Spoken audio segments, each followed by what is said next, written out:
Amen. Isang mapagpalang araw sa ating lahat. Today is Sunday at alam ko ang iba ay nasa church or iba naman ay nasa house to house pag pangangaral ng salita ng Diyos, no? Na-delayed ako ngayon dahil muntik nang inayos ko muna yung mga alaga ko sa likod ng bahay dahil muntik nang hinanod sa tubig, ano. Napakalakas ang ulan dito sa amin. Anyway, maraming salamat sa Panginoon dahil sa privilege muli na tayo ay makapagpapatuloy sa ating pag-aaral ngayong araw na ito. Do masama pa rin ang aking pakiramdam sa at may sipon ako, kaya minamalat at ang boses ko ay medyo hindi maganda. At ang ating as I promise na ang ating tatalakayin sa araw na ito ay patungkol sa isang paksa na hindi masyadong tinitignan ng marami, ano? At hindi ito tinatapik sa mga pulpito. So ito ay nadaanan na ninyo. Ang tawag dito ay yung blasphemy against the Holy Spirit, no? So today ating tatalakayin ito na hindi nabibigyan ng pansin ng marami, no, upang talakayin sa pulpito. Ito ay patungkol dito sa sinasabi ko na unpardonable sin. So which is the blasphemy against the Holy Spirit. So karamihan sa atin iniiwan ng bahaging ito, no, ng iyong Biblia. So, pero ating tatalakayin ngayong araw na ito kung ano ang ibig sabihin nitong blasphemy against the Holy Spirit. So, ito ba ay nauukol sa mga mananampalataya in this present time? O kanino ito nauukol? So, ating titignan sa portion ng inyong mga scripture, sa ating mga scriptures, kung kanino ba ito tinutukoy ito at kailan at nangyari ito, no? O at kailan mangyayari ito. So from the beginning until the fullness of time, no? So tayong lahat na nilikha ng Diyos ay nakapaloob sa isang time, from the beginning until the fullness of time. Itong mga bagay na ito na aking sinasabi ay atin ng natunghayan dito, no? Kung inyong nasundan yung aking mga topics, no? So, tayo ay nakapaloob sa isang timeline, no? Tayong mga creatures o tayong mga nilikha. Then, I will call it time capsule. So, para tayong nasa isang time capsule, no? So, outside nitong time capsule na ito yung tinatawag nating eternity. Eternity in the past, eternity in the future. So tatawagin natin itong eternity, no. Ang illustration na ito ay upang maipakita ko lamang, no, na may pagkakaiba ang eternity dun sa everlasting, no. So kapag sinabi nating eternity, ito ay isang dispensational, no, hindi ito hindi ito dispensational, itong eternity, because there is no beginning and there is no end.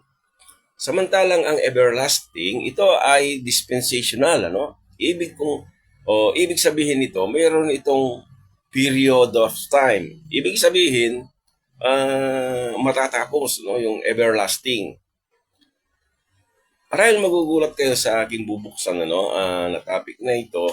Although hindi tayo nakasentro dito sa ating itong binibigyan ko ng pansin na difference of eternal and everlasting. Nabanggit ko lang ito dahil may kaugnayan doon sa ating tatalakayin na unpardonable sin, no?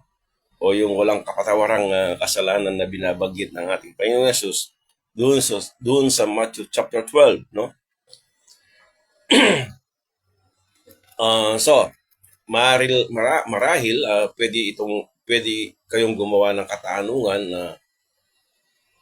na sa ating tinatalakay na ito, no? Pero ang ibig kong sabihin, baka dito sa binanggit ko ng eternal and everlasting, pwede kang mag-create ng tanong, pero hindi ko ito sasagutin ngayon dahil ito hindi natin tatalakayin sa araw na ito. No? In the near future, meron tayong mga tatalakayin patungkol dito. So pero sa ating tinatalakay ngayon, araw na ito, no? The unpardonable sin, which is dispensational. Ito ay dispensational. Babasahin ko yung Matthew chapter 12, verses 31 to 32. Wherefore I say unto you, all manner of sin and blasphemy shall be forgiven unto men. But the blasphemy against the Holy Ghost shall not be forgiven unto men. So, in verse 32, and whosoever speaketh a word against the Son of Man, it shall be forgiven him. But whosoever speaketh against the Holy Ghost, it shall not be forgiven him, neither in this world, neither in the world to come.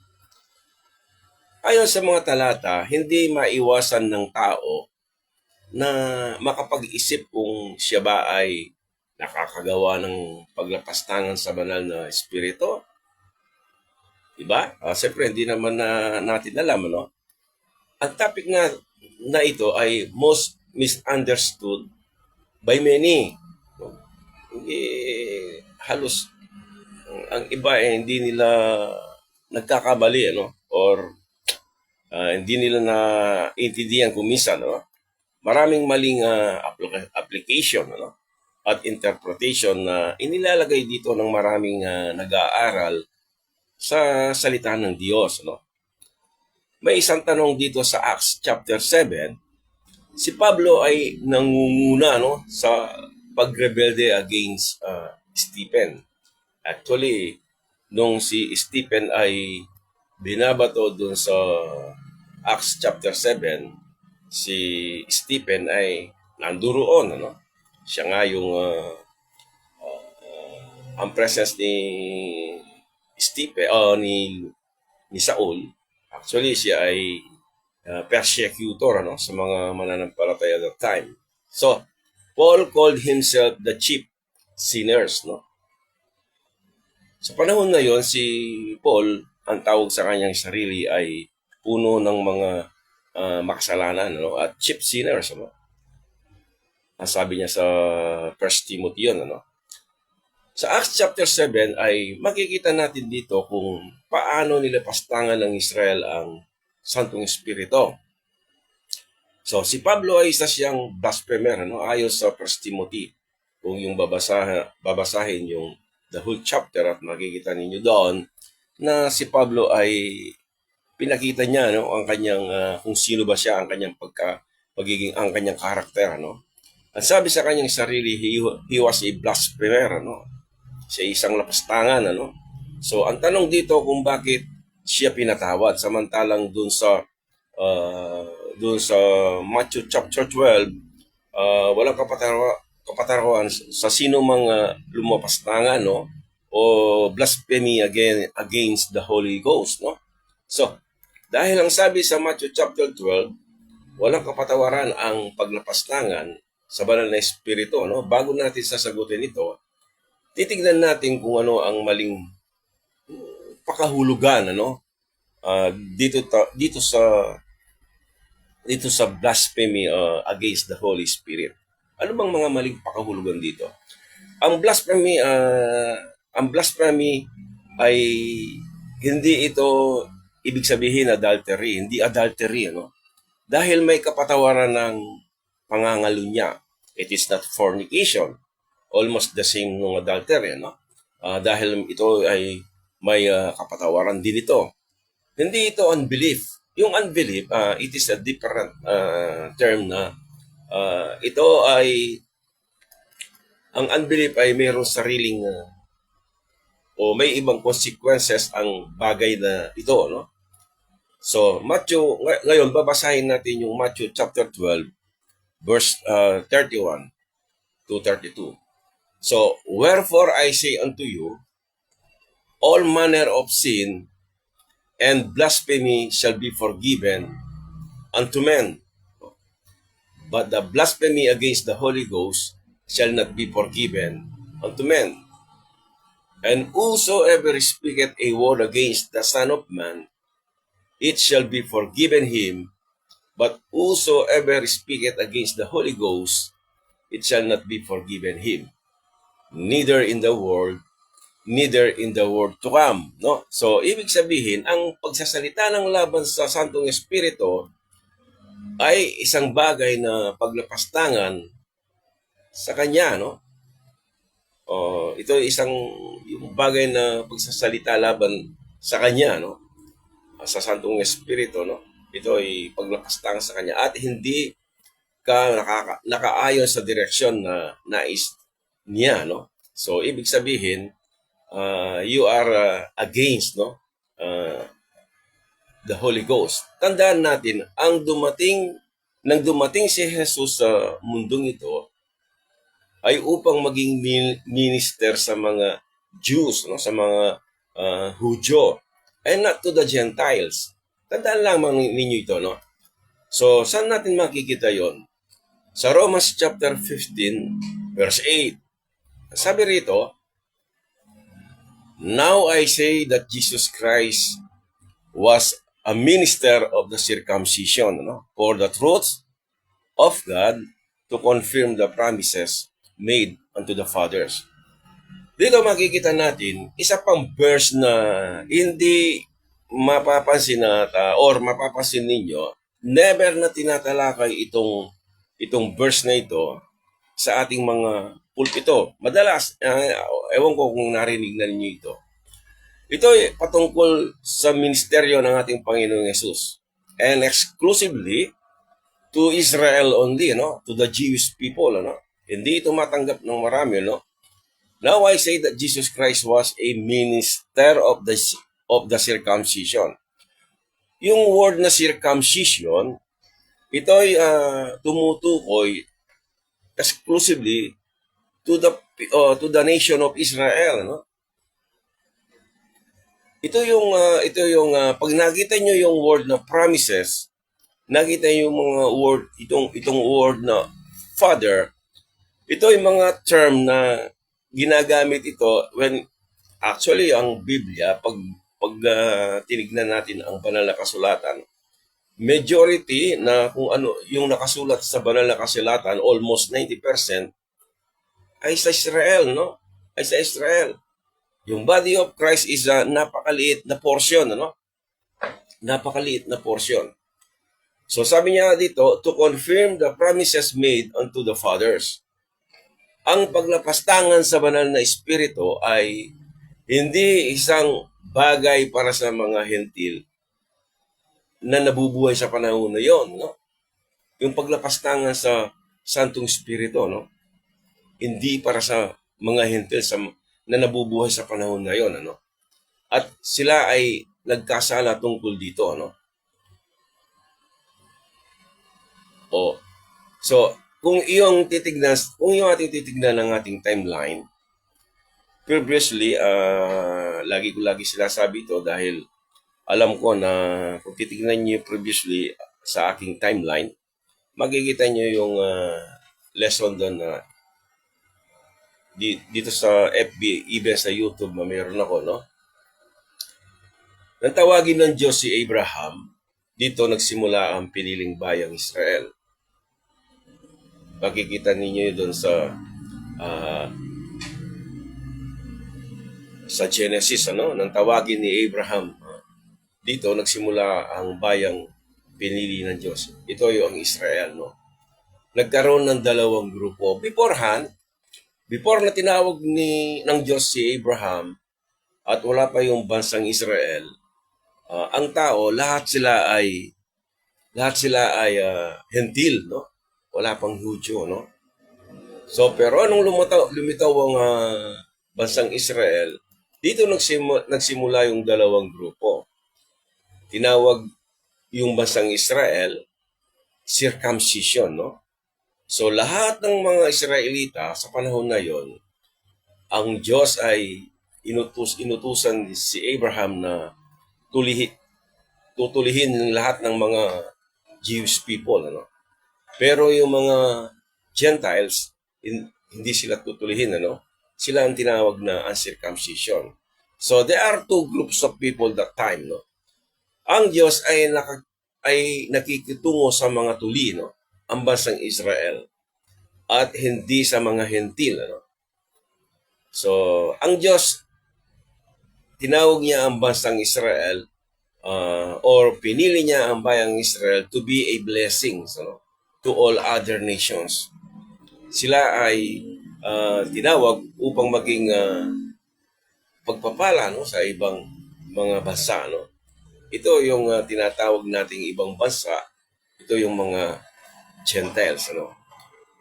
Ayon sa pangako ng Diyos sa Israel, pagpapalain lamang ang mga hentil kung pagpapalain ang Israel. Kung pagpapalain ang Israel, ano. So, may plano ang Diyos sa bansang Israel, no? At may plano din ang Diyos para sa bansang mga hentil. So, ito yung pinaka-fundamental understanding of rightly dividing the Word of God. Kung nais ng isang hentil sumama sa komunidad in the community of Israel, na kailangan siyang patuli, no, at pabautismo, no, upang maging bahagi siya sa komunidad o sa bansang Israel, ano. Kailangan silang sumunod sa programa ng Israel. So, ating titignan sa araw na ito kung sino ang guilty, ano, sa kasalanang ito. Itong tinatawag nilang blasphemy against the Holy Ghost. So, dito siguro madalang ninyong marinig ang blasphemy against the Holy Ghost. Katulad ko, at naisipan ko lang na bigyan ng pansin itong context na ito o itong topic na ito sa araw na ito, no? Kaya titignan natin ito at nawa pag nabuksan ninyo itong aking Facebook at magiging blessing sa inyo ito, no? So, saan at kailan ang kasalanang ito ay nangyari? So, napakahalaga na makita natin ang kung kailan ba ito, no? Sino ba ang mga tinutukoy dito at sino ba yung kinakausap ng banal na kasulatan dito, no? So, at bakit si Pablo ay pinatawad, ano, sa kasalanang paglapastangan sa Santong Espiritu? Kasi inamin ni Pablo na siya ay blasphemer, ano?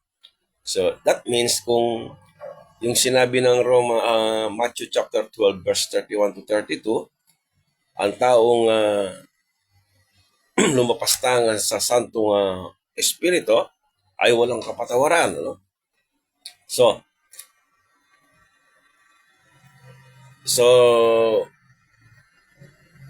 by the way, nabanggit ko kanina yung eternity at saka everlasting, ano? Yung eternity, kung titignan natin, ito ay walang there's no end or there's no beginning and there's no end. Pero yung everlasting, ito is a period of time. At nabanggit ko sa inyo kanina, itong unpardonable na sin na ito, mayroon siyang binabanggit, ano, ang ating Panginoong Yesus sapagkat siyang nagsalita sa Matthew chapter 12. Pero mamaya, babalikan natin ulit yan, ano. Basahin muna natin yung Luke 19:11 to 14.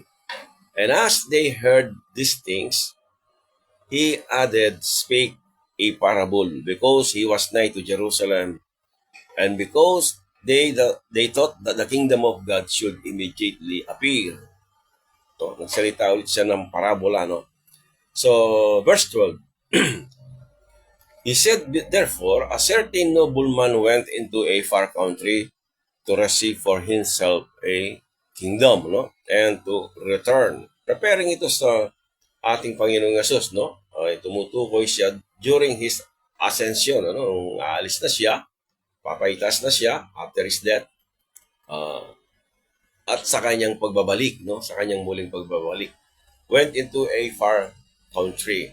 It means preparing to Lord Jesus Christ to ascend in heaven and to return, no? In verse 13, and there he called his 10 servants and delivered them 10 pounds and said unto them, occupy till I come.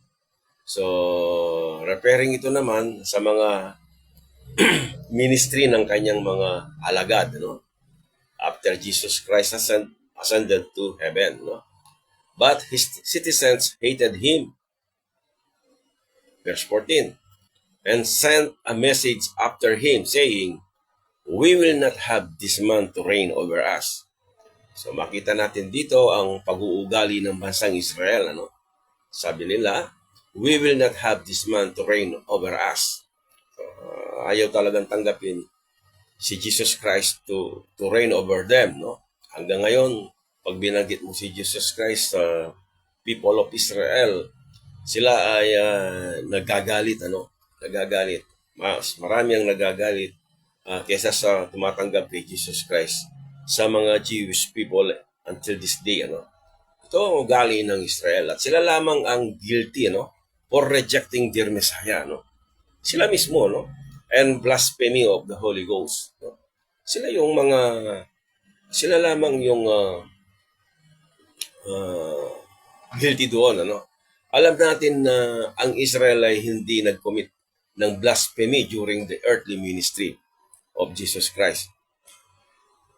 Nung sasabihin ni Jesus Christ sa kanila na tungkol dito sa blasphemy of the Holy Ghost, that time, ang ating Panginoong Yesus, he is the ministers of the circumcision. Sa panahon na yon ay wala pa yung Santong Espiritu, no? So wala pang magbe-blame sa kanila na sila ay lumapastangan sa Santong Espiritu, no? Sapagkat ang Santong Espiritu ay wala pa sa that time, ano, nung ang ating Panginoong Yesus siya ay ongoing yung kanyang ministry, no? Ang Israel ay hindi nag-commit ng blasphemy against the Holy Ghost that time, no? Dahil ang magandang reason dito, isang magandang reason din dito na si Jesus nung nasa cross siya, no? When he was on the cross, ang kanyang dalangin ay patawarin sila. Patawarin ang mga alagad nang siya ay nasa taas, di ba? Isa sa mga 7 last words ni Jesus Christ on the cross na Father, forgive them for they do not know what they do, di ba? 'Yun ang kanyang mga ito yung kanyang panalangin sa Ama, no? The first 7 chapters of Acts ay makikita dito ang ultimate decisions of Israel, no? Hindi sila papayag na maghari sa kanila si Jesus. So 'yun ang kanilang nais, hindi sila papayag, no? Hindi sila papayag na maghahari sa kanila si Jesus. Ang Israel lamang ang nagkasala sa paglapastangan sa banal na espiritu, no? Pero hindi sila guilty sa kasalanan ito during the earthly ministry of Jesus Christ. Bakit? Sabi ko nga sa inyo na ang Santong Espiritu at that time ay hindi pa siya bumaba, no? Dahil mula Matthew up to John, hindi nagkasala ang Israel by blaspheming the Holy Spirit. Dahil sa isang magandang dahilan, when Jesus Christ is on the cross, hiningi ng tawad, no? Humingi siya ng kapatawaran para sa kanila, no? Sa Ama, no? Dahil hindi nga nila alam ang kanilang ginagawa, no? They have forgiven for every sins they have committed, ano? Nung kanyang hiningi ng tawad ng Diyos para sa kanila, o ng ating Panginoong Jesus, ano? So, John 7:37 to 39, ating basahin, In the last day, the great day of the feast, Jesus stood and cried, saying, If any man thirst, let him come unto me and drink. Verse 38, sabi rito, He that believeth on me, as the scripture had said, out of his belly shall flow rivers of living water. 39. But this spake he of the Spirit, which they that believe on him should receive. For the Holy Ghost was not yet given, because that Jesus was not yet glorified. So ito rin ang isang dahilan kung bakit hindi sila nagkasala sa Santong Espiritu dahil sa panahon ng ministry ni Jesus, ang banal na Espiritu ay hindi pa naibigay sa bansang Israel. Naibigay lamang o bumaba ang Holy Spirit at Pentecost, Hindi pwedeng lapastanganin ng Holy Spirit until He is been poured out, Alam natin from the cross up to Acts chapter 7, ito ay isang taong pagitan from 33 AD to 34 AD. Makikita rin ninyo ito sa aking timeline, Hindi ko alam kung agree kayo rito dahil siyempre it is maraming mga commentators na nagsabi rito, Pero yung ako, agree ako rito at kung gusto niyo malaman ito, pwede niyo ring i-research, Sa yung pagitan ng Acts chapter 7 and the death of Jesus Christ from 33 AD to 34 AD, it is 1 year at ito ay mayroong isang parabola, in your scripture, na tumutukoy in this section. Ang tinutukoy niya rito ay yung extension mercy of God to Israel. Ito ay nang after na mamatay ang ating Panginoong Yesus, nagkaroon ng extension of mercy for 1 year. At ito yung parabola na ating babasahin at yung makikita. So ating tignan nating Luke chapter 13 verses 6 to 9. He spake also this parable, a certain man referring to Christ, A certain man. Kung meron kang scripture, iyong bubuksan sa Luke chapter 13 verses 6 to 9. He spake this parable, a certain man referring to Christ, had a fig tree. And this is Israel. This is Israel. Planted in his vineyard. And he came,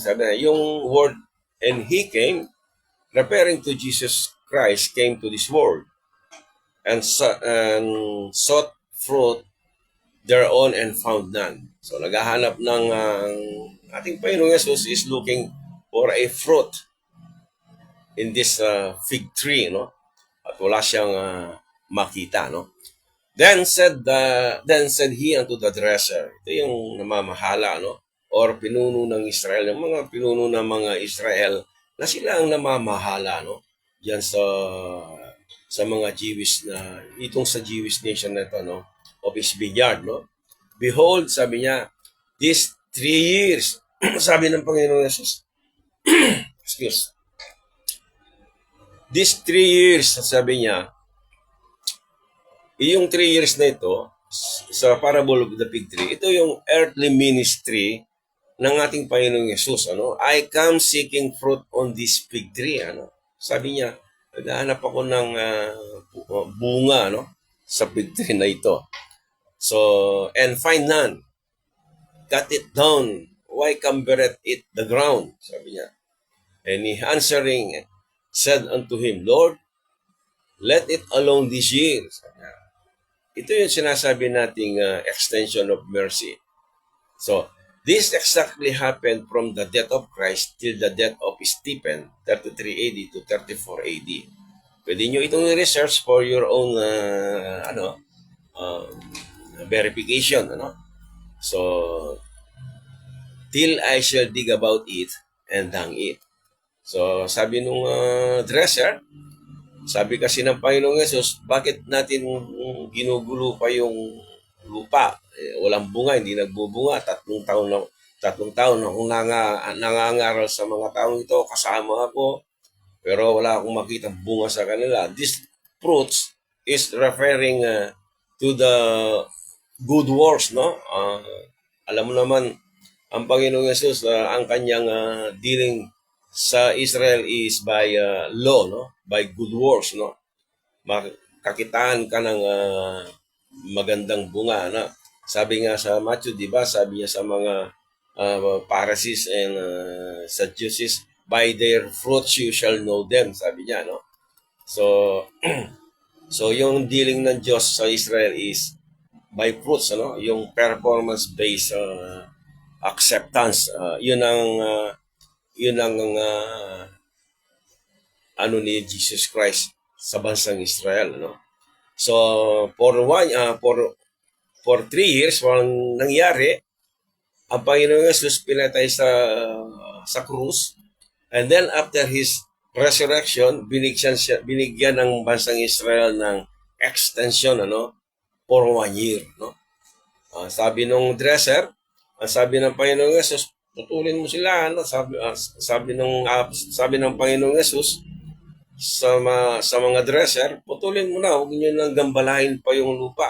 So nakiusap itong dresser, sabi nung dresser, and he answering said unto him, Lord, let it alone this year. Sabi niya, 1 taon pa, bigyan mo na sila ng 1 taon.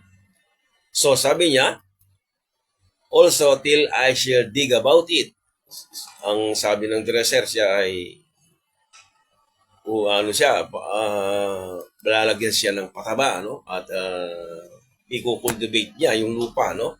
And if it bear fruit, sabi niya, well, sabi nung dresser, and if not, then after that, thou shall cut it down. Ito yung nangyari sa bansang Israel, no?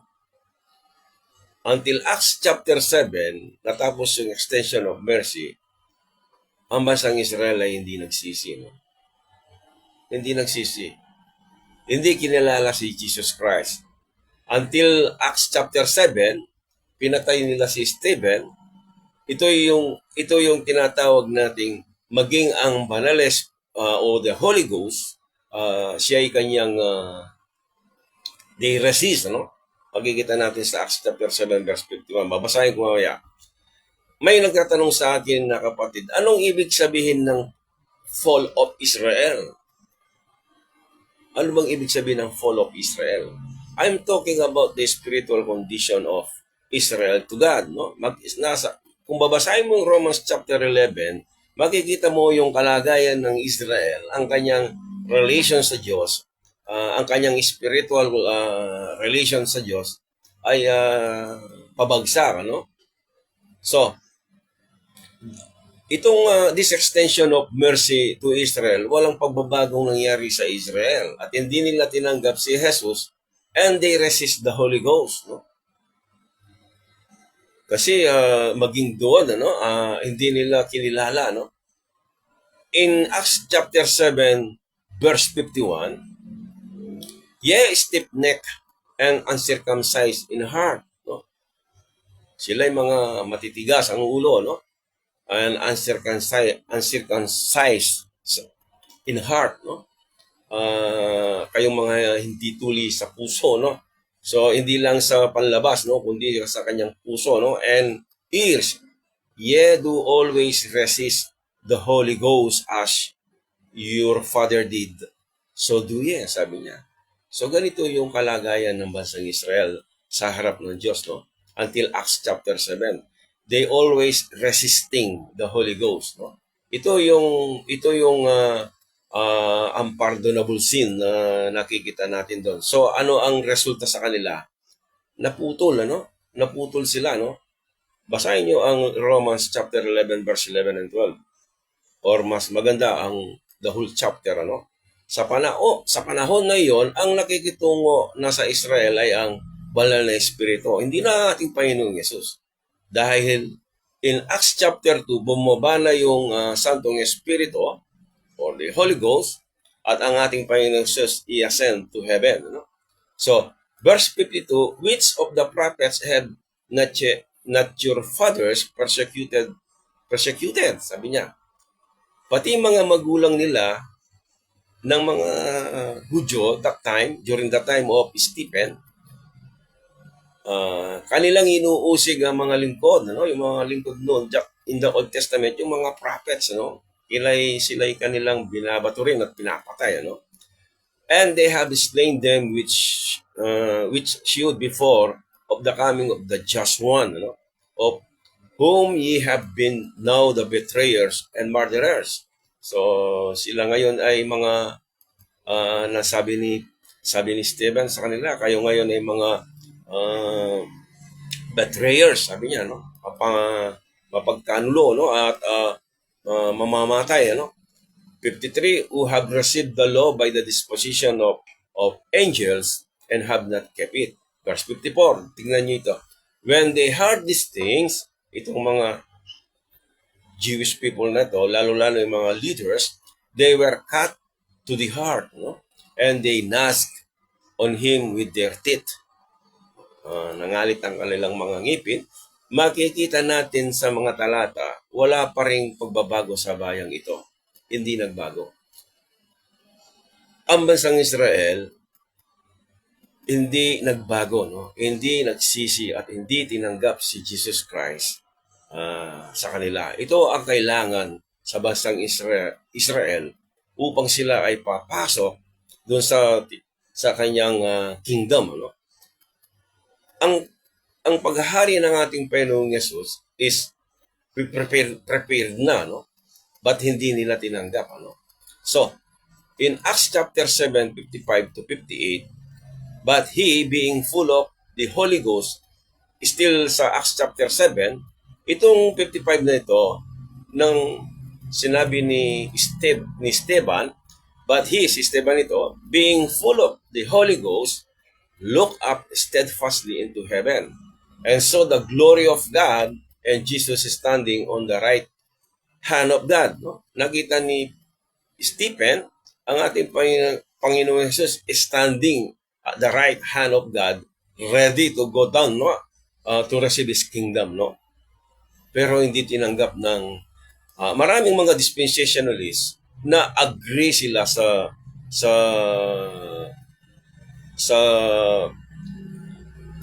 malapit ng paghari ng ating Panginoon Jesus that time, no? 56, and said, behold, I see the heavens opened and the Son of Man standing on the right hand of God.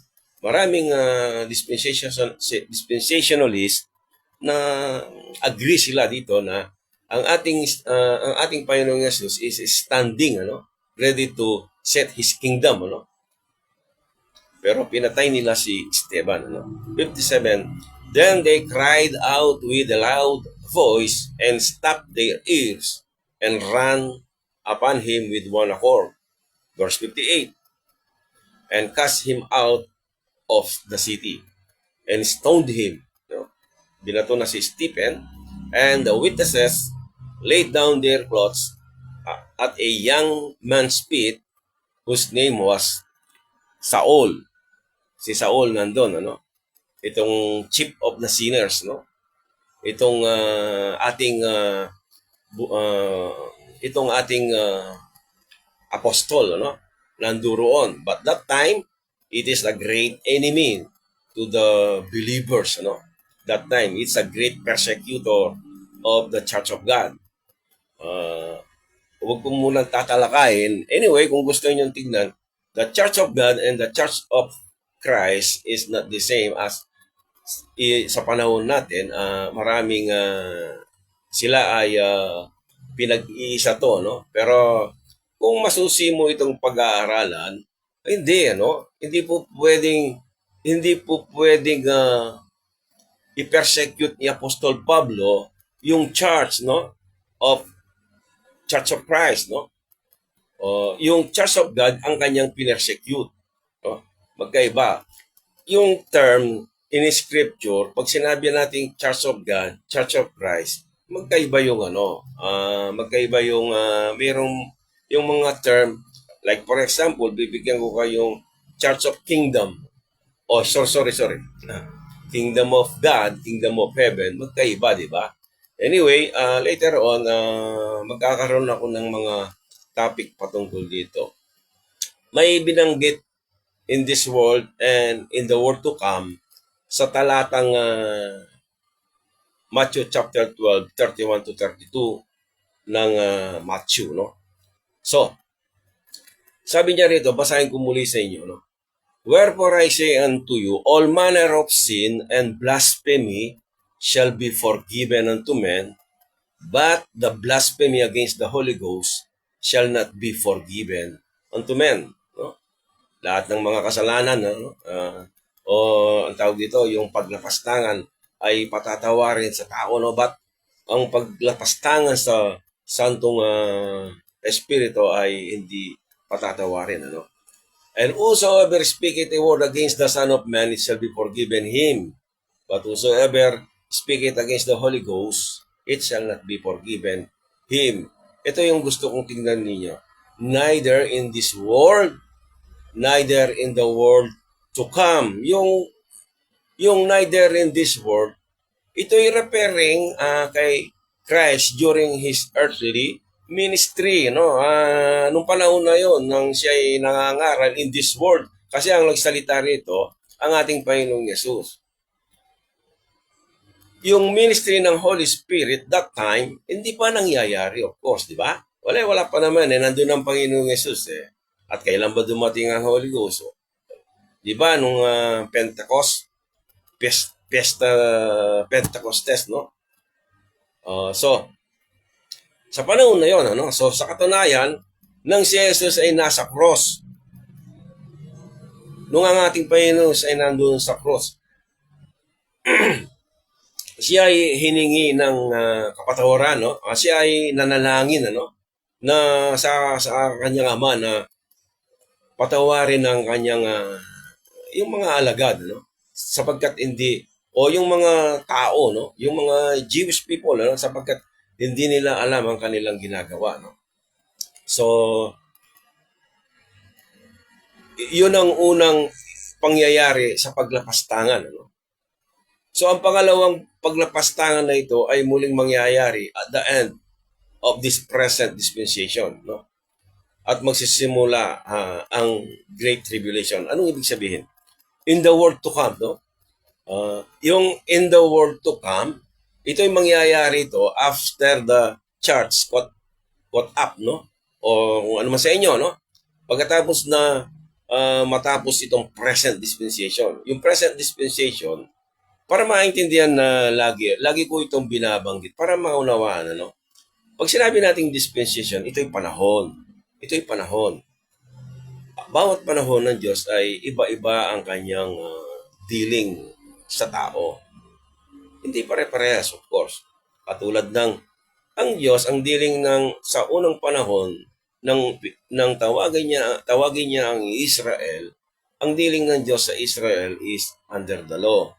Binigay niya kayang 10 kautusan, ibinigay niya yung mga tipan, ibinigay sa kanya lahat ng mga yung may pangako ang Diyos sa kanila. So, siya maghahari sa kanila. Iyon ang tinatawag nating dispensation. No?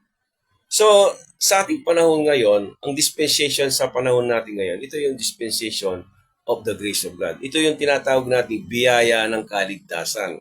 Kaya, pagka pinag-uusapan yung kaligtasan, hindi tayo nakabatay dun sa kung ano ang ating gagawin. Nakabatay ang kaligtasan, ito ay biyaya ng Diyos, ano? Biyaya ng Diyos. Sabi ni Pablo sa Romans chapter 5 verse 1, therefore being justified by faith. Pag sinabi natin justified by faith, sabi ko nga sa nakarang topic, tapos na, no? Tapos na. We are complete in Christ, sabi niya. Sa Colossians chapter 2 verse 10, we are complete in Christ. Pag sinabi ng kompleto, kung meron ka mang utang, sabi nung pinagkautangan mo, o kung saan ka nang utang, may nagbayad na pala sa'yo, Brad, sa salikutan, tinataguan kasi yung full in faith, sabi niya. Ibig sabihin complete, no?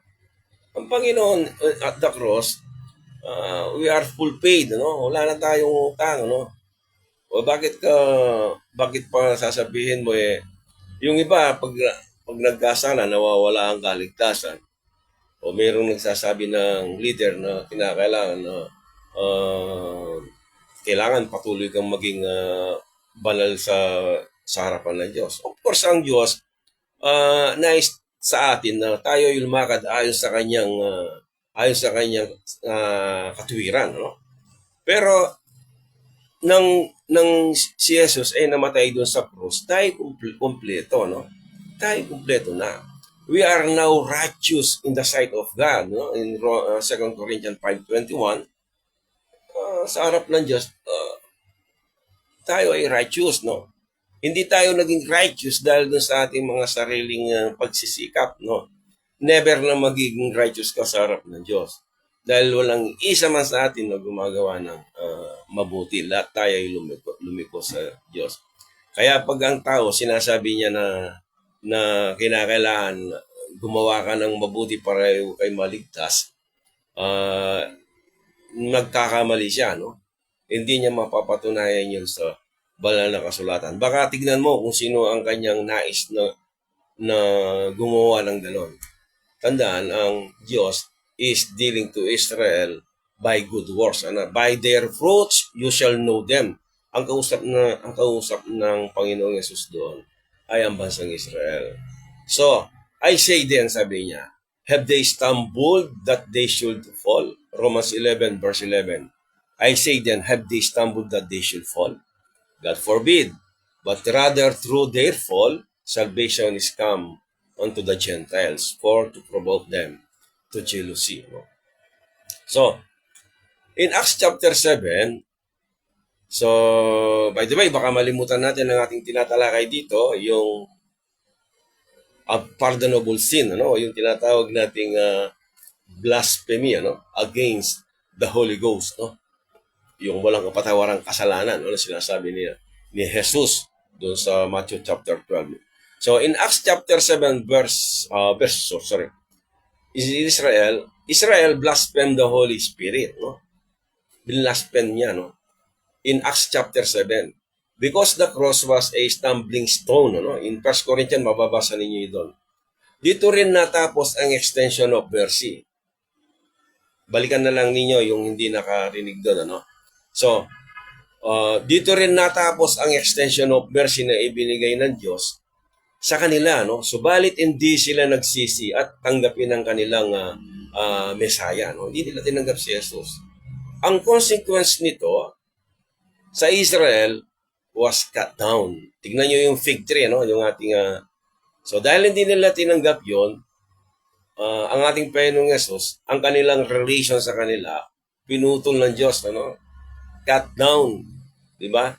So Israel fell, nahulog ang bansang Israel. So dahil sa pagkahulog ng Israel, God introduced another new dispensation. So dito inintroduce ng Diyos ang isang bagong dispensation, which is the dispensation of grace. Ang bagong dispensation na ito ay nakatago sa Diyos at ipinahayag lamang ito kay Pablo after siya ay maligtas. So atin itong binigyan pansin sa nakaraan. Para mabigyan total, meron naman tayong time. Ibabalik ko rin sa inyo ngayon ng konting pagbabalik aral sa nakaraan regarding dun sa pag-rebel ng Diyos kay Pablo. So, nung si Pablo ay naligtas, merong inirebel ng Diyos sa kanya which is hidden since the world began. Ito, maring ngayon mo lang ito narinig, o maring nababasa na natin sa banal na kasulatan, Pero hindi lang natin ito binibigyan ng pansin. Pero ang ating Panginoong Yesus, itong mystery na ito na inireveal niya kay Apostol Pablo nung siya ay maligtas, ito yung mystery of the fellowship between the Jews and the Gentiles, no, into one body, ano. Makikita natin 'yon sa Ephesians chapter 3 verse 6. Makikita natin din 'yon. So, wala nang pagkakaiba ngayon sa mga Jews and Gentiles. Dahil sa panahon na 'yon, nung naputol ang ugnayan ng mga Hudyos sa Diyos, nang naputol 'yon, so nagkaroon lang ng isang ang dealing ng Diyos ngayon sa mga Hudyo at saka mga Hentil ay iisa lang, no? Wala nang pagkakaiba, no? Wala nang pagkakaiba. So, ito yung mystery, no? That's the mystery of the fellowship, no? Yung mystery na yon, nung maligtas si Apostol Pablo, sa kanya unang in-reveal, no? Ito maraming mga mananampalataya na nagtuturo, hindi nagtuturo, hindi nila matanggap, no, itong bagay na ito, no, na ang itong bagong dispensation na ito, which is the dispensation of the grace of God, it is first revealed to Paul, no. Itong dispensation na ito ay nakatago. Ito ay mystery. Pag sinabi nating mystery, walang nakakaalam. Once na may nakaalam na kahit isa, hindi na ito mystery. So, unang ni-reveal yun kay Paul. After that, through other saints and apostles, ito ay ini-reveal, no, sa mga sumusunod, no? Pero nung first time na ini-reveal yun, kay Apostol Paul. So, ngayon, nung ini-reveal niya yon, so unang ipinangaral niya Pablo yung mystery of the fellowship na yon sa mga hentil, ano. Pero nung siya ay makakilala sa Diyos, ang kanyang pangangaral ay unang siyang pumunta sa mga Hudyo, no. But that time still not hindi pa niya tinanggap itong new revelation na ito, no. So, kung titignan lang ninyo yung aking mga previous topics, makikita ninyo itong aking mga sinasabi na ito, no. So, let us continue, no. Ang sabi niya sa Romans chapter 11 verse 32, for God had concluded them all in unbelief, no, that He might have mercy upon all. Kung titignan ninyo doon na lahat ay itinuring, ano? Itinuring ng Diyos ang lahat sa pagkawalang pananampalataya, no? Dito na rin ipinakilala ng Diyos ang isang bagong dispensation na tulad ng sinabi ko kanina, na which is the dispensation of the grace of God. In Acts chapter 7, lahat ng mga tao ay considered as all unbelief. Lahat, no? Sabi niya, all. Alam ko na maaaring itanong nyo ito, ibig ba sabihin na, di ba sabi mo sa mga previous mong topic, ang Romans 9, 10, and 11, up to 11 is referring to Israel. Now, itong 11:32 is referring only to Israel? No. Ang tinutukoy natin dito, for God had concluded them all.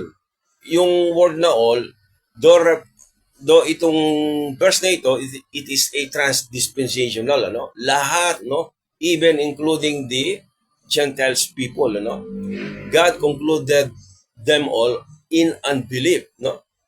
That He might have mercy upon all. Sa lahat, ano? Itong meron akong maraming lessons about this mercy upon all. But in future pa, no, marami akong pwedeng ibahagi tungkol dito, no, na makikita ninyo. Yeah. Kaya nga yung topic natin ay yung binuksan kong mga terms kanina na everlasting and yung everlasting and eternity, they are not the same, no? They are not the same. Which is yung eternal is no beginning and no end, no? And yung everlasting, which is dispensational, ibig sabihin, it is a period of time, no? Everlasting. It is not eternal. So magugulot kayo ngayon, ano? Pero sasabihin ko sa iyo, para sa mga iba siguro, pero yung hindi, yung first time na narinig ito, everlasting, it is a period of time. It is a period of time. Para bigyan ko kayo ng hint, katulad ng halimbawa, yung mayroong mga gospel, ano, there is an everlasting gospel. Darating yon, ano, during the Great Tribulation period, and ipipreach nila yon, ano. Ipipreach nila yon. Their preaching is particular, yung distinct time, during the 7 years tribulation. But it will last, no? Hindi naman everlasting gospel, ibig sabihin. Even during 1,000 years, mag-preach sila ng everlasting gospel. And after the time, no? We are in a time capsule, sabi ko nga sa inyo. We are in a time capsule from the beginning until the fullness of time. I called it, no? Hindi sinasabi ng Biblia, but just for illustration, we are in a time capsule. Kumbaga, party na yon, kung katulad din sinabi sa iyo, yung 1,000 years. Sabi ang ating ang Panginoong Jesus ay mag-reign siya ng everlasting, no? Everlasting. But it's only 1,000 years. Ang scripture, binabanggit niya ito. So, everlasting, it's a period of time. Mabibigyan nating pansin ito pag natapos na itong marami ko. Meron kasi akong mga sets of messages na aking ibinabahagi ngayon from sa ating Thursday and Sunday. Pero darating ang araw na i-ano ko sa inyo, no? I-share ko itong mga sinasabi ko. So anyway, let us continue not to preempt yung kasing mga subject na yon na gusto kong ipakita sa inyo.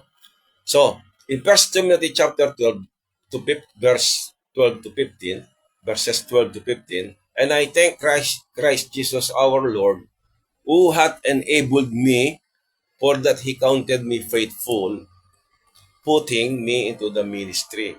So, papasalamat si Paul, no? Sa kabila ng kanyang blasphemer siya ay mamamatay tao sa mga mananampalataya. So, he counted me faithful, sabi niya, putting me into this ministry, no? So, ano yung ministry?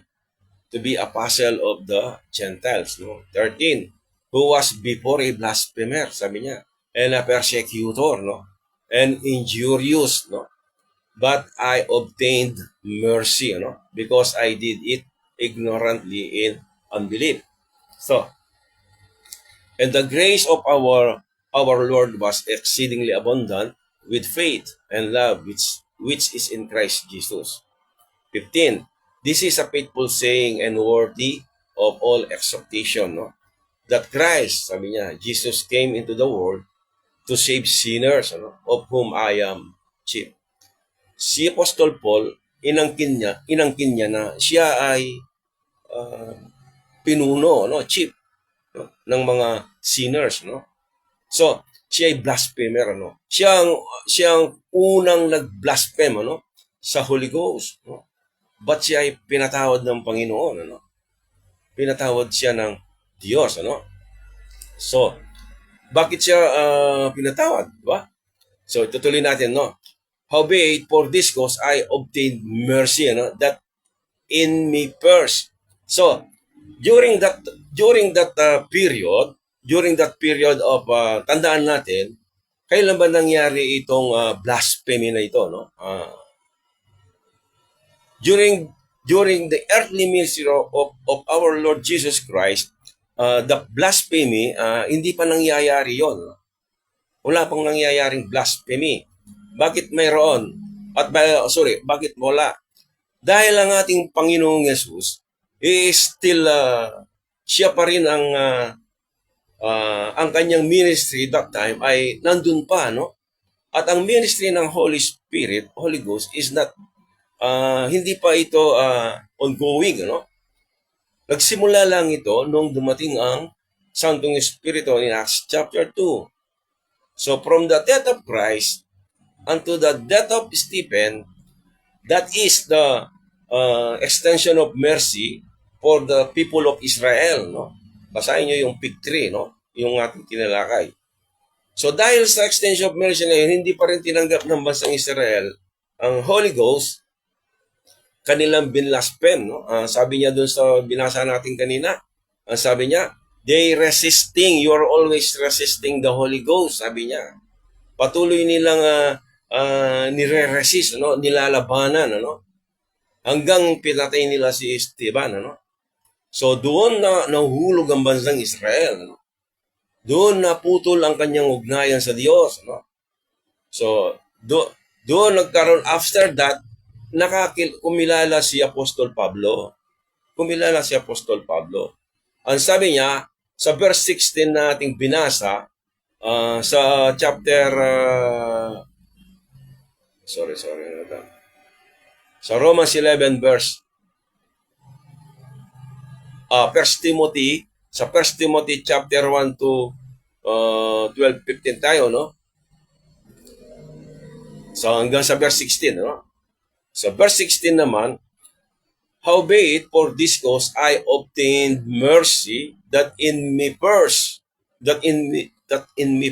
sa kanya nagsimula, no? Jesus Christ might shew forth all long suffering for a pattern, no? To them which should hereafter believe on Him to life everlasting. Ako naniniwala talaga na si Pablo, siya ang kauna-unahang member of the body of Christ.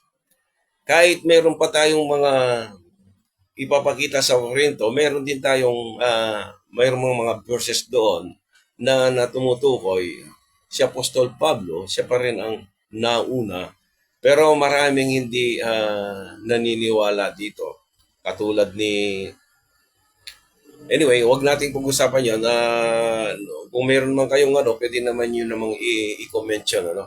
So, tignan nito. Jesus Christ might shew forth all long suffering for a pattern, no?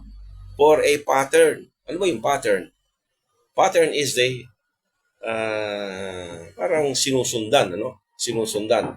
Pero hindi ibig sabihin na kung paano siya nakakilala, ganun din tayo makakilala. Ang ibig sabihin, kung paano siya nakakilala, no? As a pattern, no? Ibig sabihin kung paano siya naka-obtain ng mercy, no? So, si Pablo ang nakatanggap una at ang mga sumusunod, siya ang naging pattern natin. To them which should hereafter believe on Him to life everlasting, no? So, siya ang unang nakatanggap ng biyaya. Siya ang unang nakatanggap ng biyaya, no? At habag mula sa Diyos. At naniniwala ako na siya ang unang naging bahagi ng body of Christ. The only way that God could forgive a blasphemer, no? Blasphemer. Like Paul, siya yung naging aser sa bagong dispensation. Siya ang naging siya yung naging aser, no? So, itong tinapik natin na itong unpardonable sin o yung blasphemy against the Holy Ghost, ay walang nagtatapik nito na wala pa akong madalang lang. Pero tinry lang natin na yung ating nakikita. Meron din kayong nakikita rito, no? Na meron kayong point of view about this topic, no? At pero sa ngayon, ito yung aking view na pwede naman itong magbago. No? Pwede naman itong magbago. Sinasabi ko lagi sa inyo, kapatid, at tignan nyo ang aking mga topic. Hindi ako para bang tinuldukan ko na yung yung tinuldukan ko na yung aking nalalaman ko. No? Hindi nakatuldok dahil we are continuously learning, no? We are continuously learning. Pwede itong magbago, no? Ayon sa ating pag-aaral. Kunyari, mayroong nag-aaral at napansin ko tama siya. Di, yun ang i-adapt natin, di ba? So Romans 5:21, that as sin hath reigned unto death, even so might grace reign. Ito yung gusto kong makita, maganda itong verse na ito, no? Sin hath reigned unto death, sabi niya. Itong dahil sa kasalanan na ito, yung kamatayan, yung death, reign. Even so might grace, sabi niya, reign. So ngayon, sa panahon natin, grace, siyang naghahari ngayon. No? Siyang naghahari. Kung noon, ang kasalanan ay, ang death ay naghahari. Pero ngayon, grace is reign. No? Alam nyo na, kuminsan ang death, yung mga word na to ay bibigyan ko rin ng topic itong mga bagay na ito. Pero ayaw lang ma-friend, no? Yung salitang death. Kung minsan yung salitang death, sa totoo lang, hindi natin, ako, personally, minsan yung salitang death, hindi ko naintindihan. Hindi ko naintindihan yung death. Death is not separation, no? Death is not separation from God, no? It is not separation. Na wala kang makikita na death is a separation from God. Walang ganon, no? Death is a return, no, to the ground, no. Death, it is the penalty of sin, or the wages of sin. Yun ang kasi ang KJV, meron siyang built-in dictionary, at yun ang ipinapakita niya sa meaning ng death. So, maraming din nakakalam patungkol sa meaning ng death. At ang later on makikita natin 'to, no? Pero ayaw ko lang buksan na to ma-preempt yung ating mga future topic. In this present dispensation, no one can ever be committed the blasphemy. Walang magko-commit diyan sa blasphemy of the Holy Ghost, no? Dahil ang biyaya ng Diyos sa panahong ito ay naghahari, no? Sabi niya rito sa verse 21, might grace reign, sabi niya, through righteousness unto eternal life by Jesus Christ. So, hindi pwedeng makapag-blaspheme, no? Yung tao sa present dispensation, no? Pwede siyang mag-blaspheme, no? During the 7 years tribulation.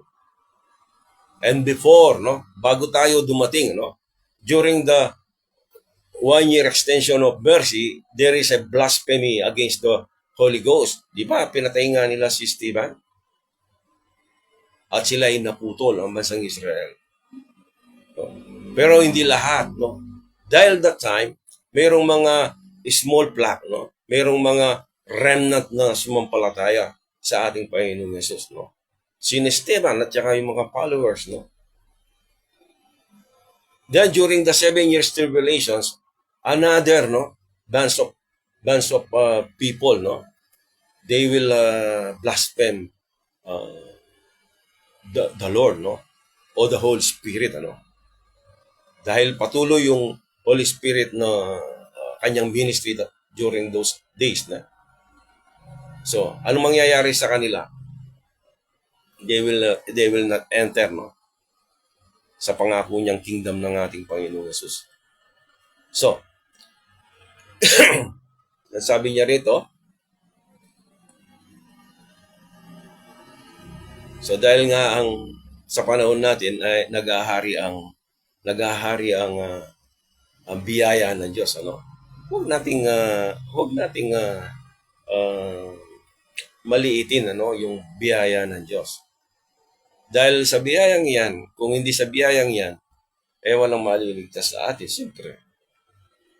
Walang maliligtas sa atin.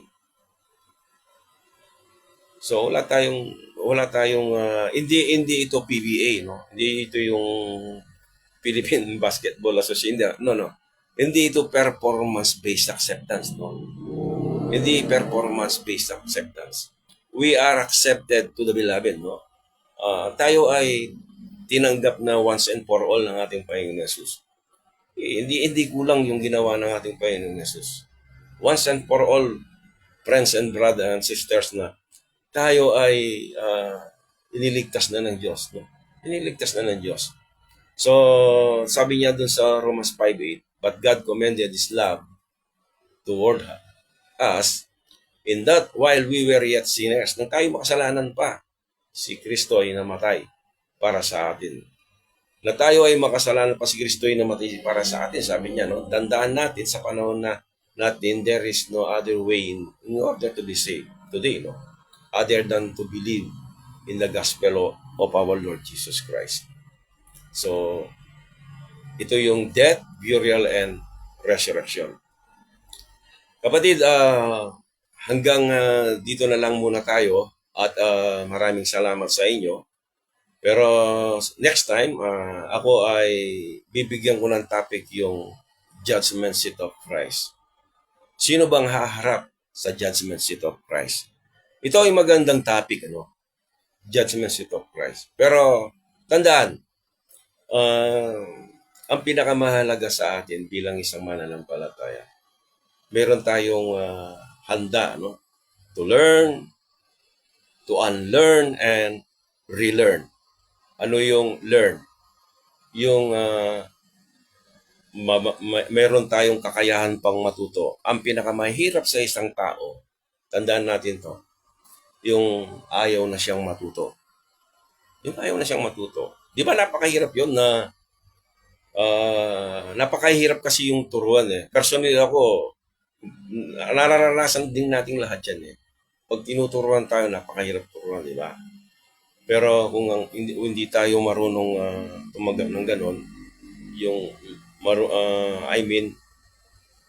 wala na tayong kakayang matuto, ito is isang problema. Pangalawa, yung unlearn. Ano yung unlearn? Unlearn means yung bagay na nakasanayan at hindi na pwedeng baguhin sa ating sarili. No? Nung bata pa tayo, kung saan tayo nanggaling, di ba napakahirap na baguhin yun sa ating puso. Dahil doon tayo lumaki, doon tayo hinubog, tapos aalisin mo sa akin yon. Sino ka para aalisin mo sa akin yon, no? Pero tandaan natin na isa sa mga pinakamahirap na part ng buhay ng tao yung unlearn. Yung ikatlo, yung relearn. Yung bagay na alam mo na mali, kailangan nating tanggapin. So ngayon, ang aking personally mga kapatid ako, ang aking pag-aaral sa salita ng Diyos, ang aking binabahagi sa inyo sa salita ng Diyos, honestly, pwede kong tanggapin kung may magsabi man na ako'y mali, di ba? Pero ang aking sa abot ng aking nakakaya ngayon sa aking pag-aaral, ang ibinabahagi ko sa inyo ay galing sa salita ng Diyos. At lahat ng aking binabanggit sa inyo ngayon ay nandoon sa salita ng Diyos. Nandoon. Meron akong narrative yung mga explanation ko. Pero ito, based dun sa scripture na aking binabanggit. So next time, I encourage you na sa ating pag-aaral, kasi wala na yung nasira yung aking desktop. Hindi katulad ng mga previous kong mga, meron akong mga chart na pinapakita. Ngayon, hindi ko na maipakita. Kasi maliit lang itong aking, pag nakapag-produce ako ng nung, ang tawag dito, yung projecto, maring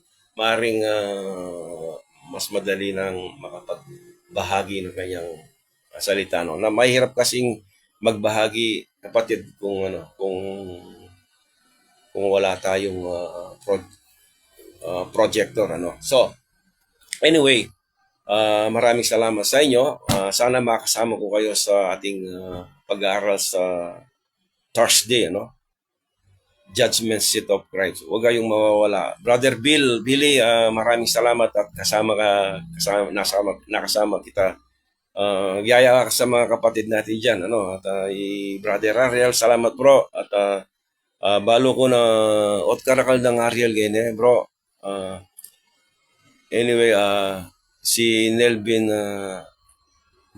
Vital, yung pisang ko na. So, anyway, maraming salamat sa inyong lahat at I will close in prayer, no? Bro, Lord, maraming po salamat sa oras na ito, maging sa topic na aming pinag-aralan about the blasphemy against the Holy Spirit. At marami po salamat sa biyaya mo na kami ay hindi na naging sakop ng kasalanan ito, no? At marami po salamat sa biyaya ng kaligtasan na pinagkaloob po sa bawat isa sa amin. At alam ko na sa darating ang araw, Panginoon, yung mga pangako mo na kami ay muli kaming bubuhayin, no? Lahat ng mga namatay ay yung muling bubuhayin. Kaya Lord, I pray na itong aming Bible study na ito magpapatuloy at ikaw po ang patuloy na magkaloob sa amin ng wisdom at ikaw po ang patuloy na magdagdag sa amin sa aming pag-aaral na ito. Uli, binabalik ko sa inyo ang lahat ng kapurihan at kapasalamatan sa pangalan ng aming Panginoong Yesus. Amen. God bless mga kapatid and to God be the glory. Huwag niyong kalimutan na i-share yung topic. It's about God's judgment seat of Christ.